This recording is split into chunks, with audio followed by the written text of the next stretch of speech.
कैसे आप सब लोग? आई होप सब बहुत बढ़िया होंगे, ठीक है ना। तो जैसा कि हमने चैप्टर फर्स्ट और सेकंड की वीडियो आपके लिए बनाकर दी थी, आईएमपी क्वेश्चंस, ठीक है ना, क्लास 12 एमपी बोर्ड, ठीक है, जो इस समय पेपर होने वाला 2024 में, उसके आईएमपी क्वेश्चन आपको प्रोवाइड कराएं लगातार। आप लोगों की डिमांड पे आगे के चैप्टर्स के और क्वेश्चन भी हम आपको प्रोवाइड कराएंगे। अभी ये चैप्टर 5 के आईएमपी क्वेश्चन है। फर्स्ट और सेकंड चैप्टर का जो आईएमपी क्वेश्चन थे उसका एक वीडियो हमने आपको अपलोड किया था, और अभी आज थर्ड और फोर्थ जो चैप्टर है उसका भी वीडियो अपलोड कर दिया है। साथ ही ये वीडियो भी आप लोग नया बना रहे हैं, इसमें चैप्टर 5 के आईएमपी क्वेश्चन आपको दिए जा रहे हैं। तो देखो, कोई बच्चे बोल रहे थे कि यहाँ पे इन सारे क्वेश्चंस को सॉल्व करवा दीजिए। सॉल्व कराने में कोई इशू नहीं है, लेकिन क्या है, समय बड़ा कम है ना। अगर इन सारे क्वेश्चन को सॉल्व करवाएंगे, हाँ कुछ क्वेश्चन ऐसे होते हैं जो हो सकता है आपको नहीं बन रहे हो, टफ होंगे, ठीक है ना। लेकिन क्या है कि आपने कहीं ना कहीं साल भर पढ़ा तो है बेटे, है ना। तो हमको अभी मेन बात यह है कि क्वेश्चन मिल जाए। मेन तो ये बात है क्वेश्चन मिल जाने चाहिए। उसका सॉल्यूशन तो ठीक है आप कर लोगे, आपने कहीं ना कहीं करा होगा। इसका सॉल्यूशन अगर कराने जाएंगे तो पूरे चैप्टर्स का फिर इतने कम समय में कवर नहीं हो पाएगा, ठीक है ना। और जैसा अगर लगता है तो किसी लाइव अगर आपके डाउट्स हम क्लियर कर देंगे। फिलहाल से ये है कि अभी तो आईएमपी क्वेश्चन जो यहाँ पे मैं बता रहा हूँ उनको आप सॉल्व बढ़िया तरीके से कर लो। इनको कर लोगे, आपका लगभग पेपर यहीं से उठ के आना है, सारे क्वेश्चन यहीं से आने हैं। इसके अलावा इस चैप्टर में से कुछ और पूछेगा नहीं वो। मैं कुछ इस तरीके से क्वेश्चंस को कवर कर रहा हूँ कि हर एक टॉपिक, हर एक कॉन्सेप्ट आपका कवर हो जाए, ठीक है ना। अगर आपका कोई टॉपिक है वो उसका क्वेश्चन नहीं देंगे, उसको छोड़ देंगे, तो उसमें से आ सकता है, क्योंकि इस बार ब्लूप्रिंट नहीं है, ठीक है ना। ब्लूप्रिंट नहीं होने की वजह से आइडिया नहीं है कि कहाँ पे क्या पूछेगा, तो कंप्लीट एनसीईआरटी में से कुछ भी आ सकता है।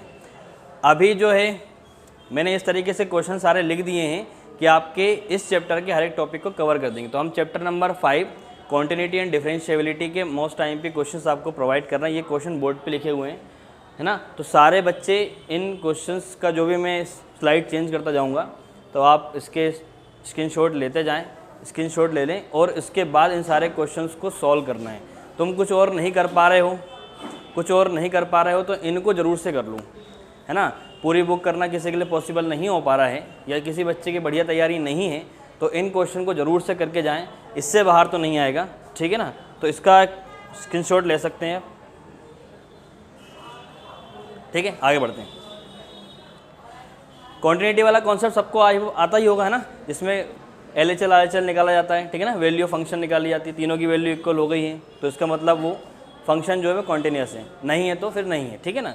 यहाँ पे कुछ क्वेश्चन प्रीवियस ईयर में आए हुए हैं, जैसे ये के वाला क्वेश्चन है, ठीक है ना। इसमें के की वैल्यू फाइंड करनी होती है। एक ये क्वेश्चन इंपॉर्टेंट है, दूसरा ये बहुत इंपॉर्टेंट है ना। ये भी कहीं ना पिछली बार आया हुआ है मोस्ट टाइम पे, इस बार भी आने के चांस हैं। एक ये है, एक दो और क्वेश्चन है, लेकिन उसमें से ज़्यादा इंपॉर्टेंट ये है, ठीक है।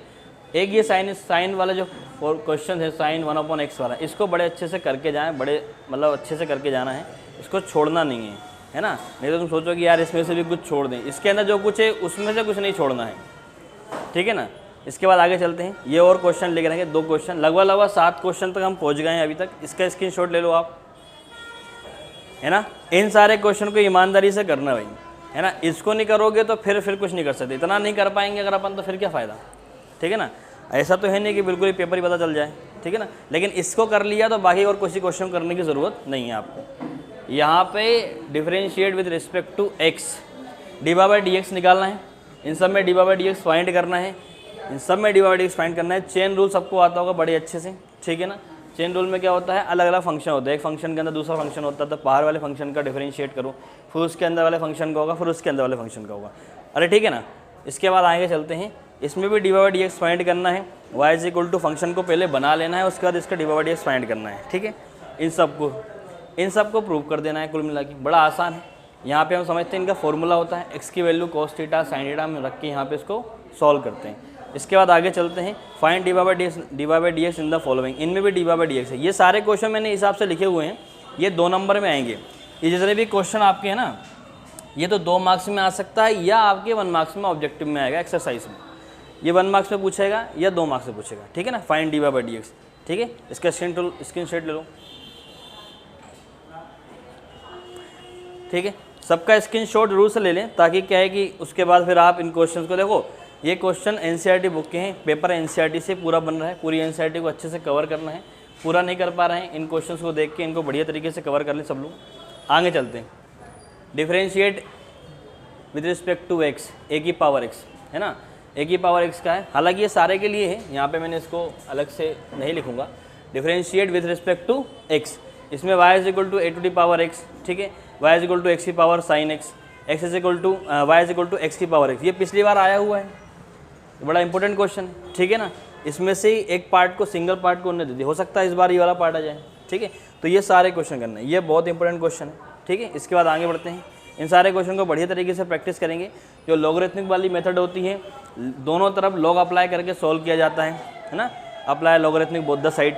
तो लॉगरिथमिक की जितनी भी सारी प्रॉपर्टीज़ होती हैं, वो सारी प्रॉपर्टीज़ आपको बढ़िया तरीके से क्लियर होनी चाहिए। वो सारी प्रॉपर्टीज़ पढ़ लो, हो सकता है प्रॉपर्टीज़ आपको एक्सरसाइज में पूछ ली जाए, है ना।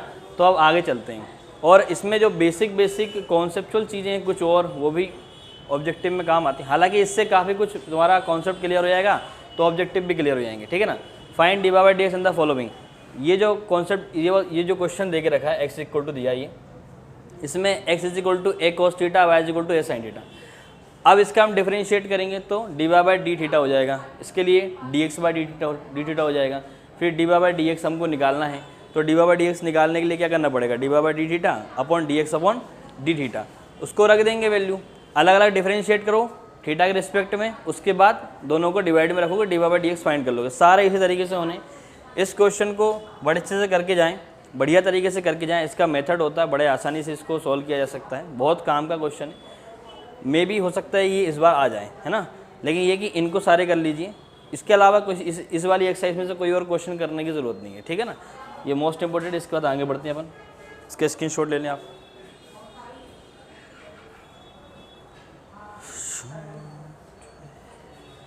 हाँ, तो अब इसके बाद second order derivative. First order derivative तो सबको बढ़िया तरीके से बन जाता है, सब बढ़िया तरीके से कर लेते हैं। इसके बाद हम आते हैं सेकंड ऑर्डर डेरिवेटिव पे, जिस पे D two by by d x square आपको फाइंड करना है। इसमें अलग अलग क्वेश्चंस मैंने लिख रखे हैं। पहला क्वेश्चन तो ये है 14 से 13, उसके बाद 14 क्वेश्चन देख रहा है, इसको बढ़िया तरीके से सॉल्व करना है। Find the second order derivative, find the second order derivative, find the second order derivative. ये सारे क्वेश्चन दे के रखें।